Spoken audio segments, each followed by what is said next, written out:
ভাই গো, ও ভাই, আজকে চলে আসছি হালুয়াপাড়া গ্রামে। হালুয়াপাড়া গোপালপুর গ্রাম, এটা ছোট মোটো একটা গ্রাম না ভাই। এখানে মানুষ অনেক টাকা পয়সা ইনকাম করিয়া ভাইও আছেন। বাইরে গত কয়েকদিন আগে একটা ওয়াজ গেছে হালুয়াপাড়া, এই গেটের একটা ভিডিও করছিলাম আমি। গেটের ভিডিওটা আপনারা 5,000 মানুষ শেয়ার দিচ্ছেন। একটা ওয়াজের গেটের ভিডিও যদি 5,000 মানুষ শেয়ার দিয়ে থাকেন, আজকে হালুয়াপাড়া গ্রামে দেখেন একজন অসহায় মা একটা মেয়ের জীবন বাঁচাইতে 2টা হাত বাড়াই দিছে আপনাদের কাছে। যদি হালুয়াপাড়া গোপালপুরের মানুষ সহযোগিতা না করতে পারেন ভাই, এই হাতটা ফিরাই দেন না। এই হাতটাতে বাড়াইছে, এই উপলক্ষে ভাই এই ভিডিওটা শেয়ার দিবেন ভাই।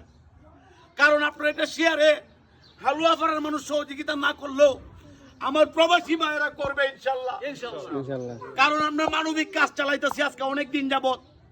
এই পর্যন্ত অনেক রিমিটেড যোদ্ধা আমাদের ভিডিও দেখে চোখের পানি ফালাই দিছে। অনেক নাম্বারে ফোন দিয়ে কইছে ভাই আমি টাকা কিছু দিব।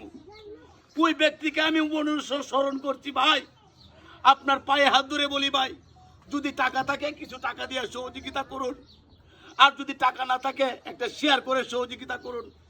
আজকে হালুয়াপাড়া গ্রামে দেখেন মলিন চেহারা ভাই, আরে যার মা নাই সেই বুঝে মার বেদনা। আপনাদের মার বয়সী এই মহিলাটা দেখেন হাত পাচ্ছে ভাই, 2টা হাত। এই হাতটা যেন খালি না যায় ভাই। ভাই এই হাতটা বইরে টাকা দেওয়া লাগতো না ভাই, অল্প কিছু টাকা দিয়ে হইলো ওনার হাতটা আপনারা ফিরাই দেন না ভাই।